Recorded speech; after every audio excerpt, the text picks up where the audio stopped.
and it says that we are recording, so excellent.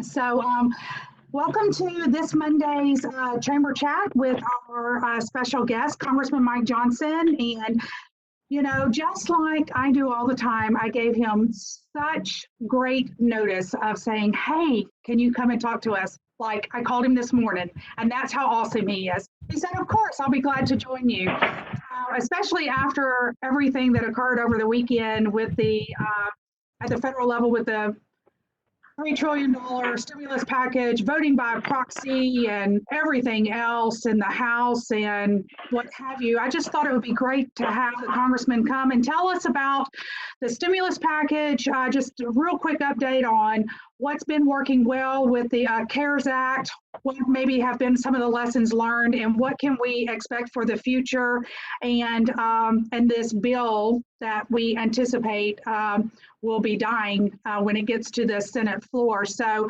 with that, Congressman, we've got about 30 people on the line, and just to give you an idea, they're still kind of calling in. So if I'll turn it over to you, and a big welcome and thank you again so much for doing this for us.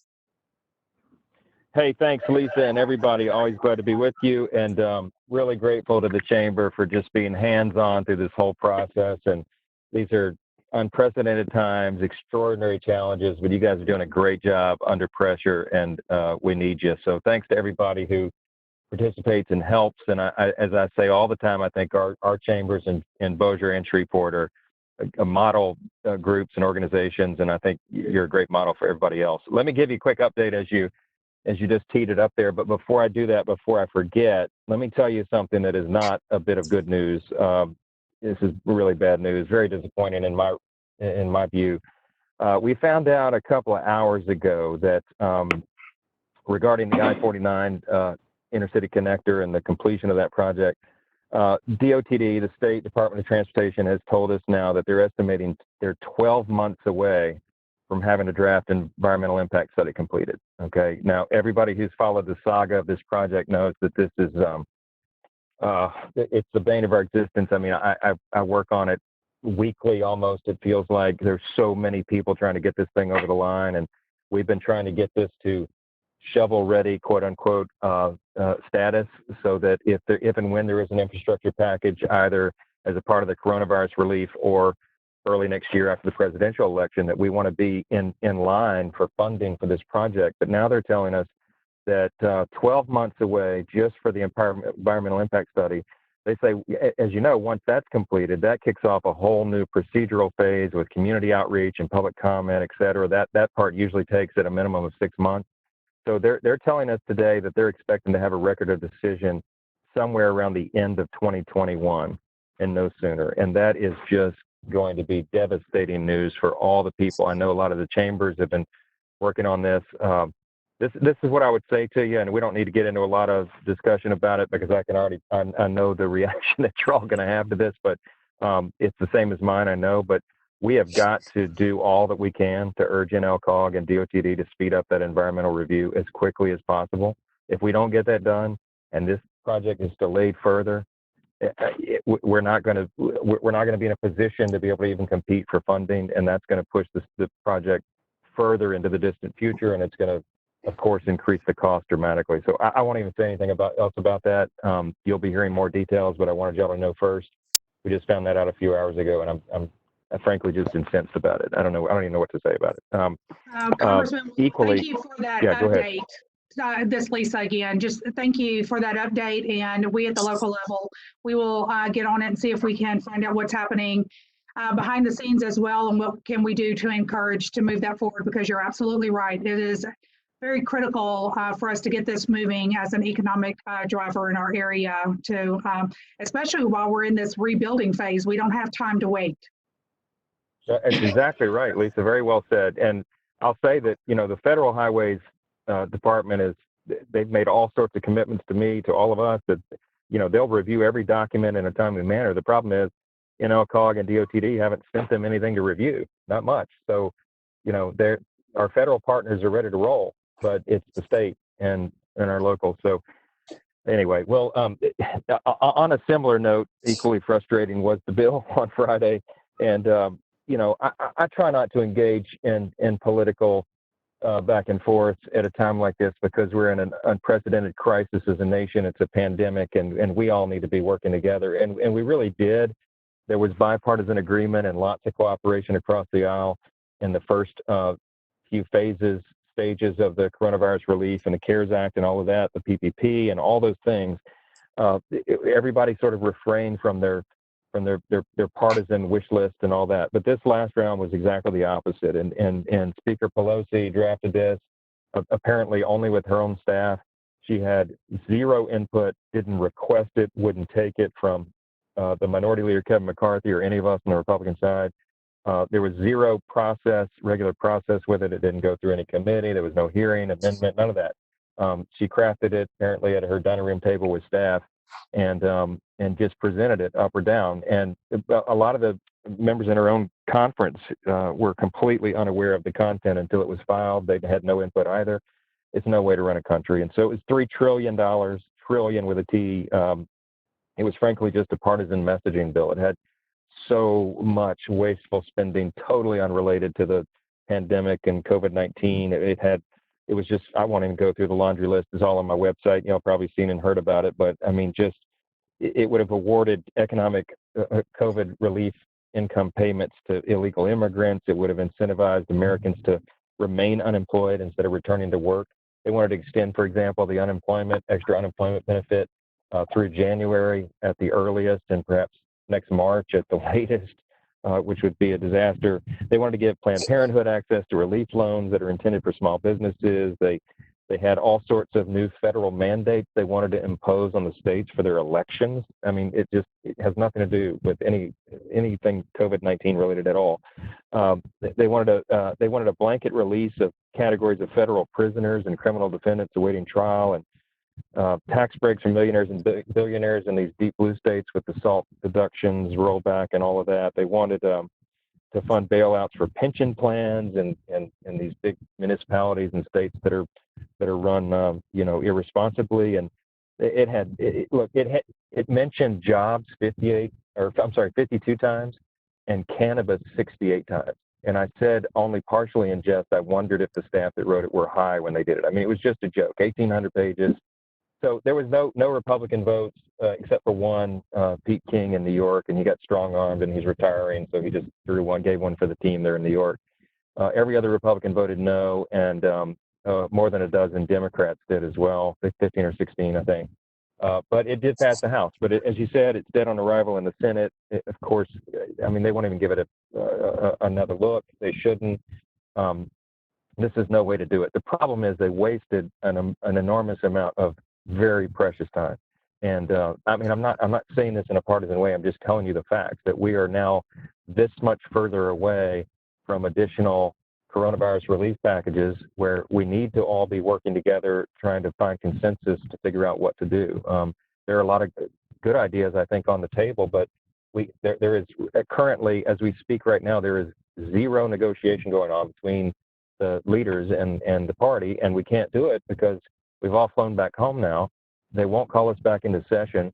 We're hearing a rumor that there may be 2 or 3 votes on the floor, maybe Wednesday or Thursday of next week, but it's things that are that expiring legislation that's not related to any of this that we just have to go back and reauthorize. So the FISA statute, for example, the Foreign Intelligence Surveillance Act is going to expire, and we have to renew that because it's so important for national security, but it needs reform as well. So the problem is that we're not there, we're not working, we're not having committee meetings, we're not having any of the substantive debate and dialogue and exchange that the Constitution anticipates and calls for and that the people expect. And we just find ourselves in a real quagmire right now. So I hate to sound, y'all know me, I'm an optimist, and all that is always true, but right now, I just could not be more frustrated. And I think I speak for a lot of people in the Congress on both sides of the aisle who feel that way. So we know what the needs are. We've all talked about it ad nauseum over the last few weeks, and we know what we need to do, but we can't get it done if Pelosi won't allow it. So here we are. It's an election year. There's all sorts of hijinks, and people are trying to do their partisan stuff, and it's very, very unfortunate for everybody involved. Well, Congressman, we thank you for that update, that real quick update. And if you have some questions for the Congressman, if you'll go ahead and put those in the chat box, and we'll address those, and then we'll open up the lines for questions too. But Congressman, you talked about the $3 trillion package and it being dead on arrival. Thank goodness. I heard the interview that Scalise gave over the weekend about the proxy voting and unconstitutional and what have you, and and they were pressuring him, or are we going to fight that, and what have you. But the thing that I really caught on that is really hitting home, okay, here with our businesses at home, is this unemployment, and if that unemployment benefit gets expanded. So we now, as you know, and you've helped to encourage the state of Louisiana to open up and as quickly as possible in a very safe manner and what have you. And we've all been working very diligently on that together. And so we're now opened in phase one, which we have many of the things in phase two that are opened in phase one, and a lot of the gray area, we've gotten permission for those folks as well. But they can't get their employees back. And when they call their employees back, I had just talked to a business not an hour ago who said that they have an employee that they pay, I think it was $12, $10 an hour, and they're now demanding $16.50 an hour to come back to work. So the $600 federal side of the piece, which we've talked about quite a bit, is really causing us some challenges in bringing those employees back to work today. Do you see any type of relief for that for the employers in the future, that the employees will come back to work? Or I've been just recommending that advertise that you have a job available, and not to mention to turn them in because of the fraud, but anything that you can talk about? Well, yeah, I mean, it's a critical issue, and I'm hearing from small business owners all over the district. I mean, from north, south, east, west. It is a real problem, and I think I'm convinced that a lot of the people who are gaming the system right now are probably doing it just purely out of ignorance. I mean, they don't understand that they're committing a crime when they sit on the couch and collect the extra unemployment benefit.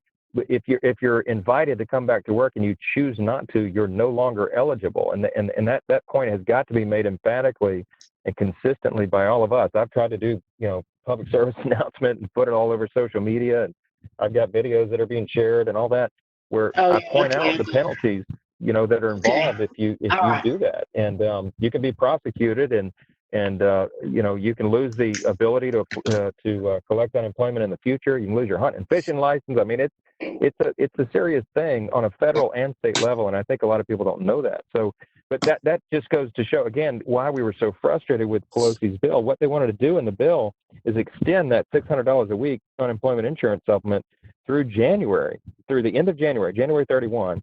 And then they had an extra transition in there that would allow it to continue through March 31.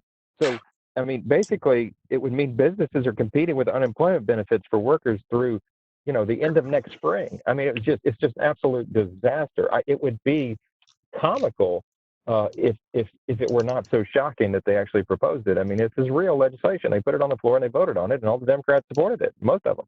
So, I mean, this just to show you the stark contrast between the two ideologies and the way they view reality on the ground. So go ahead. I didn't mean to interrupt you. No, you're not interrupting me. I'm just listening to you. So, so I understand, we understand at the state level, which of course you've been at the state level. Now you're representing us at the federal level in DC. But in order to do this, it's imperative that the businesses, whenever they get their information from the unemployment office, from the Workforce Commission to confirm if these folks still have a job or not, that they communicate with the Workforce Commission that they have offered their job back and they have declined it.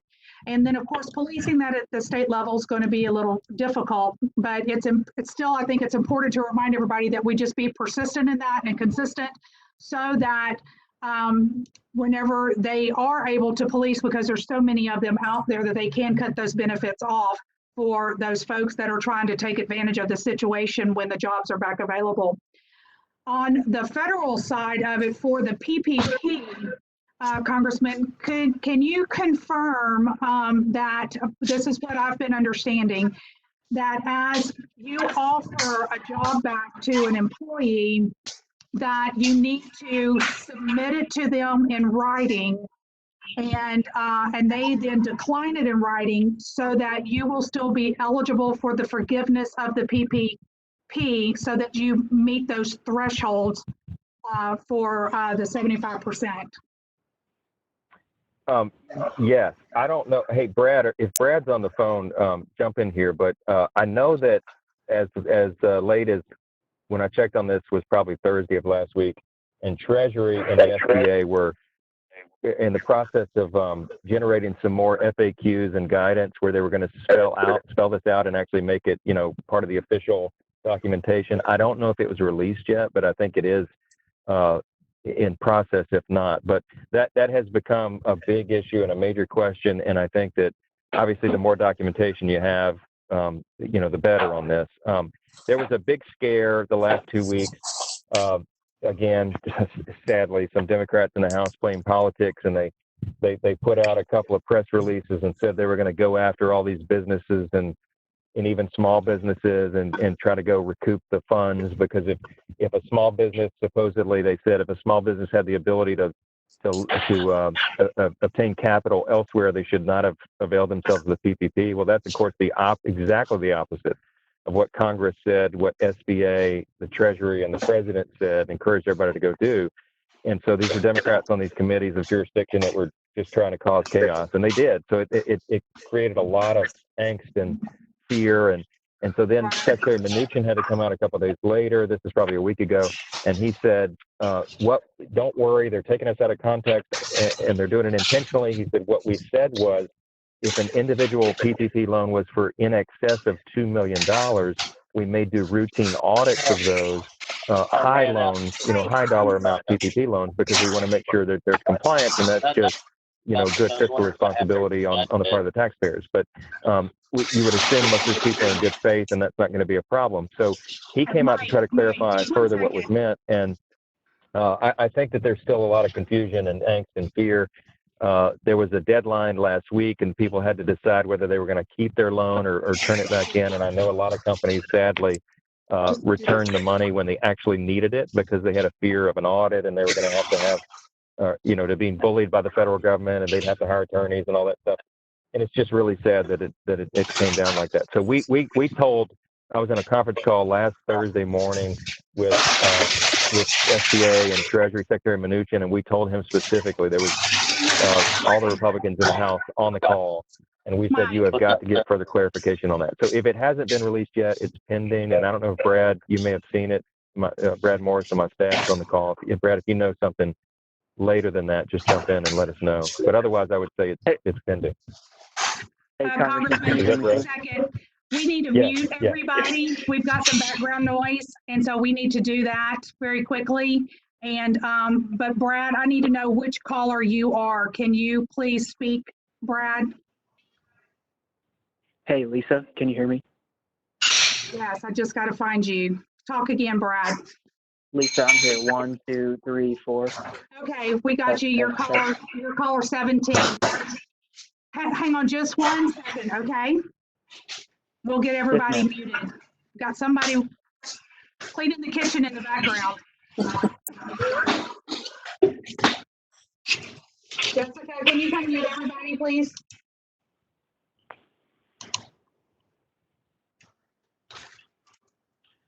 The good news is that we also have a real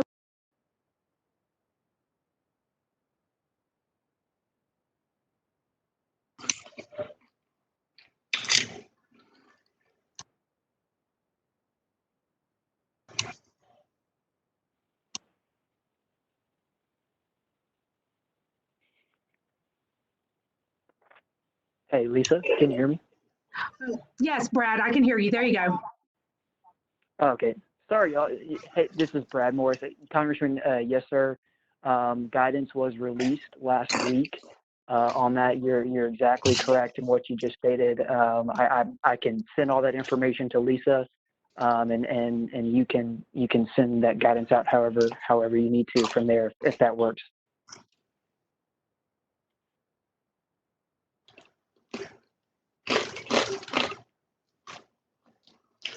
Brad, we heard that, but just one second. We still have some background noise. We're still trying to find that caller. Okay, we think we have it now. Brad, would you repeat that one more time, please? Yes, ma'am. My apologies. The guidance that the congressman was just referring to was released last week. And what I can do, Lisa, is I can send that information, some FAQs to you that was released by Treasury, and then you can disperse that however you need to, if that works for you. Absolutely. Absolutely. So we appreciate you staying on top of that, Brad and Congressman. It's just, it's just a lot. Jessica, you'll need to unmute the congressman too.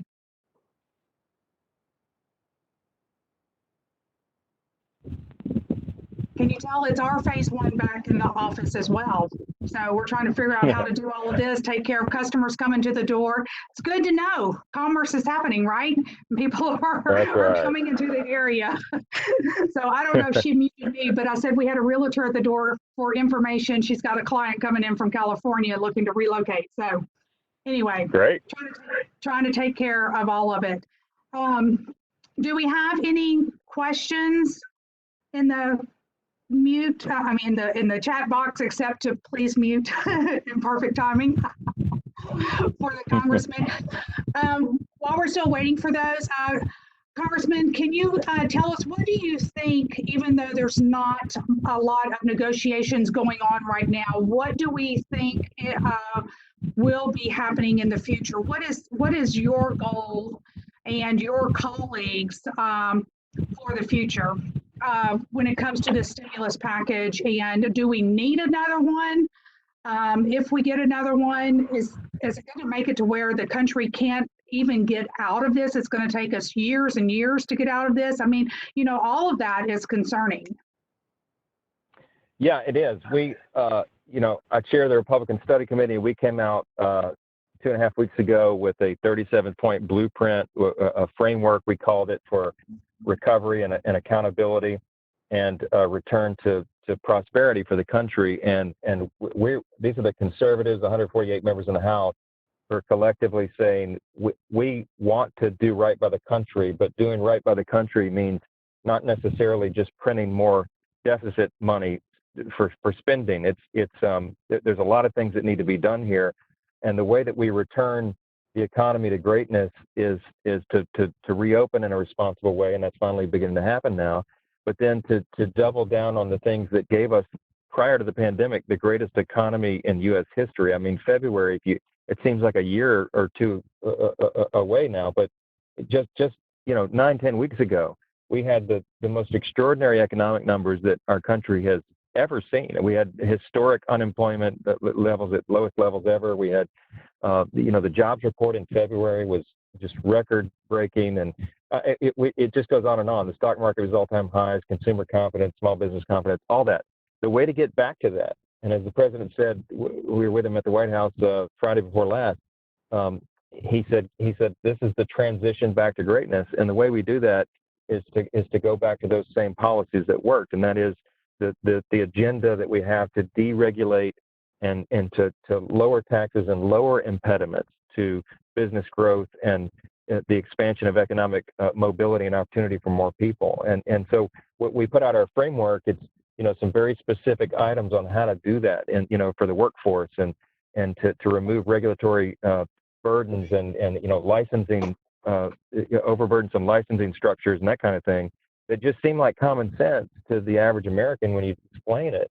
Well, my gosh, they say, why don't we do that? Why doesn't government do that? Well, because it's not the nature of government to reduce those things. It's always the nature of government to grow and do more. So that's a lot of the dialogue, and these are not political talking points. We believe this to our core, and we believe we have empirical evidence to show that this is what was working prior to the pandemic, and it is what's going to help us now. We have to avoid the sort of knee-jerk reaction that many of our colleagues have, the more socialist kind of mindset that government should just become the savior and the caretaker of everyone. That is not a short or a long-term strategy. And so this is the deep philosophical debate and battle that's raging right now. But unfortunately, as I said a few moments ago, we're not having substantive debates beyond those big concepts because we're not in Washington doing our job. And Pelosi and Hoyer and the Democrats in charge will not call us back. So we're talking among the Republican Party about maybe we just go back, just our party. We just start having minority hearings in our committees and just do what we can.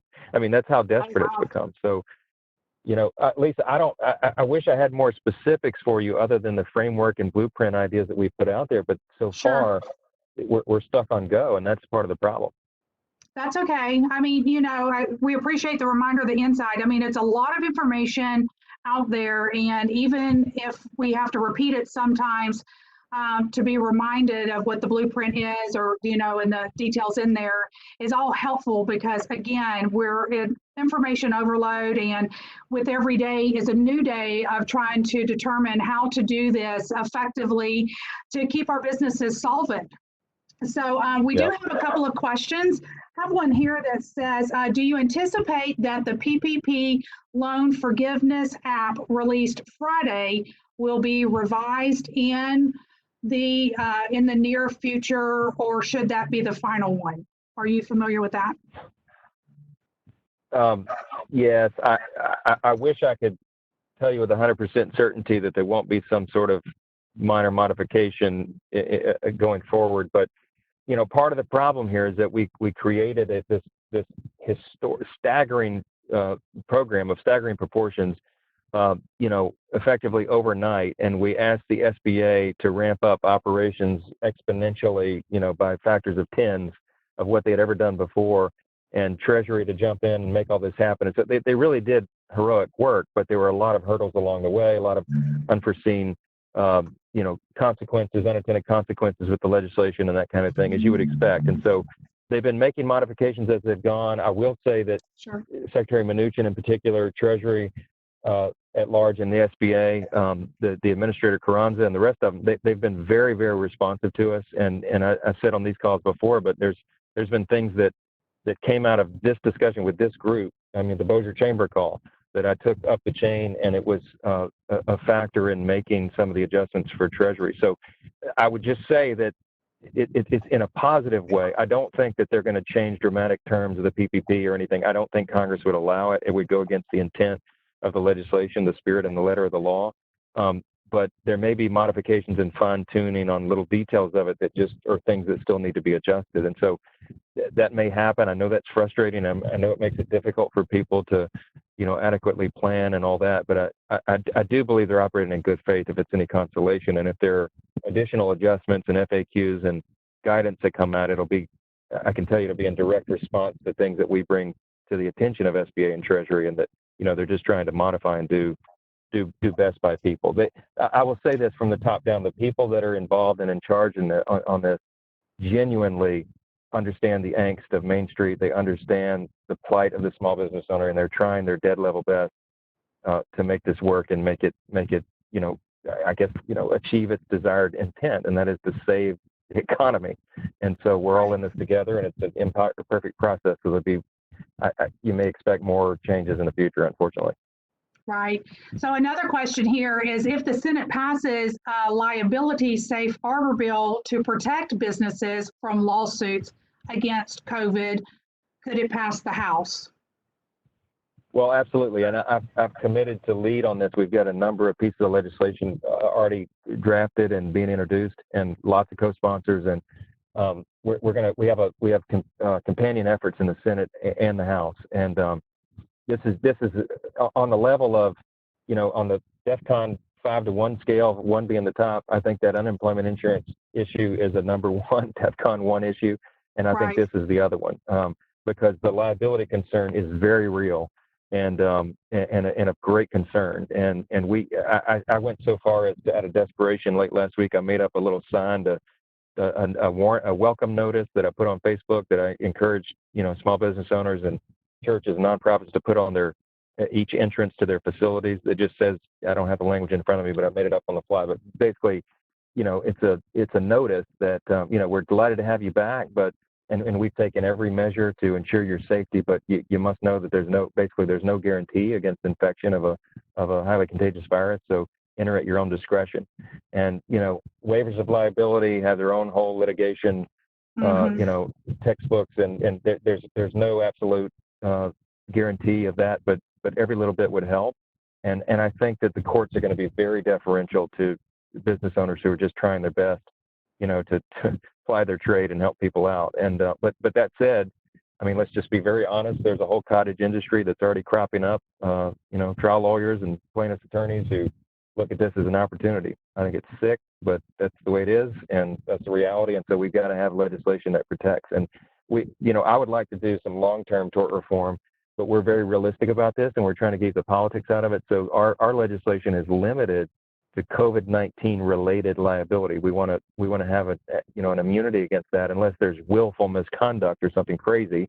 The good faith people who are trying to, small business owners have a great challenge right now because there's federal, state, and local provisions and regulations and limitations and all these new things they're supposed to be complying with.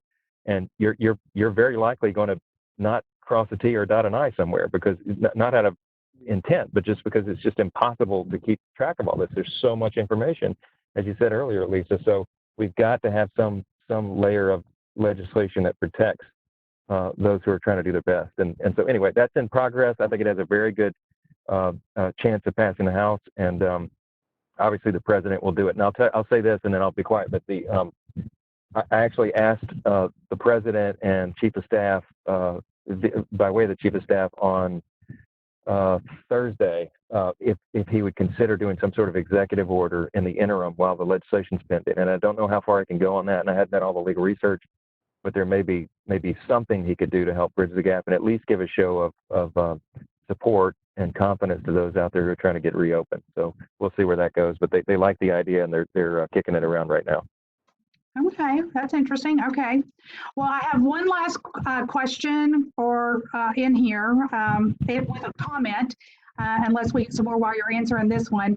This individual is like, by the way, I am against receiving another stimulus and haven't read the bill, but just wondering if there's anything that will benefit businesses and the people in the bill. So, and then, in other words, what part of the Democrats' bill, or you could call it the Pelosi bill, do we want to see passed? Is there anything good in there?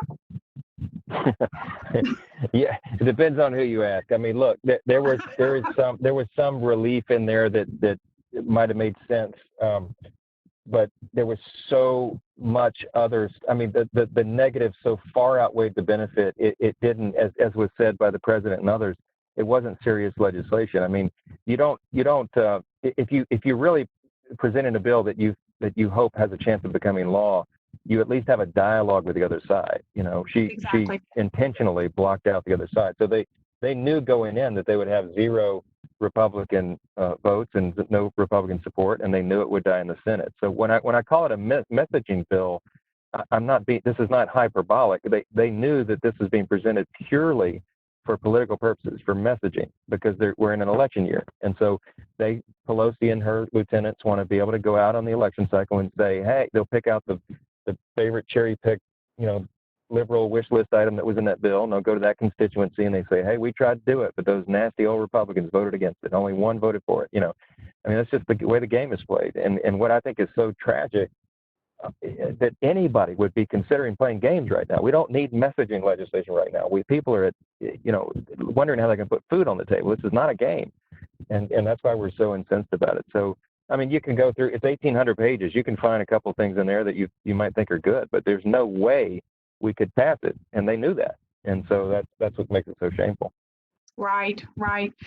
Well, I'm going to ask Jessica to one more time unmute all of the folks that called in, which is the majority. So bear with the crackling noise, and we'll see if we have any questions from those that are on the telephone that are not able to talk in the chat box. So Jessica.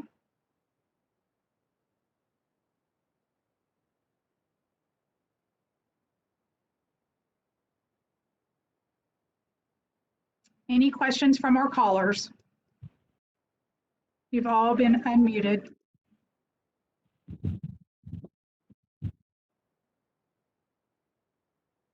Okay, well, you can mute them back now. Thank you.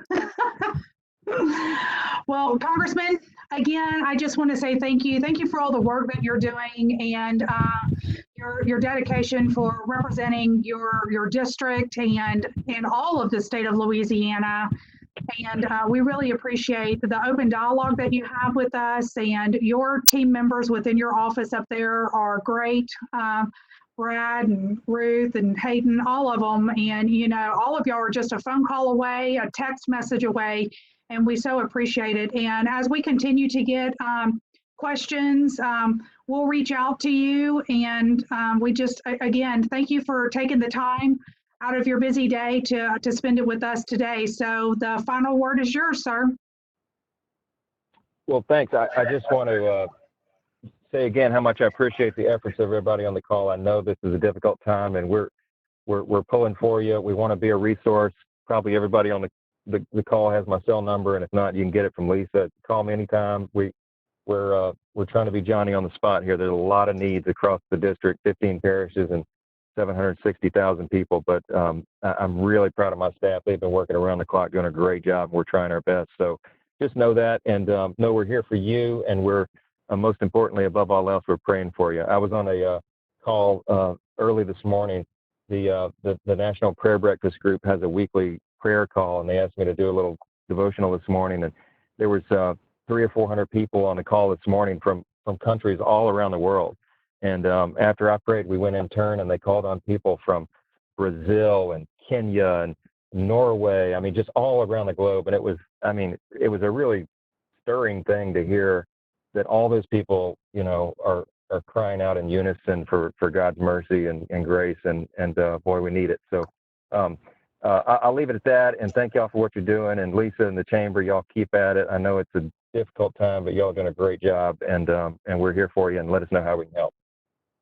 Thank you. And thank you to you all for joining us today. Hopefully you can join us on Wednesday morning at 8:30 for our virtual networking event. And that's where all of our businesses come together and we share information and network with one another. So be looking for that information. Y'all have a great week. It is Chamber of Commerce Weather Week. We did it just for you. Take care. Bye.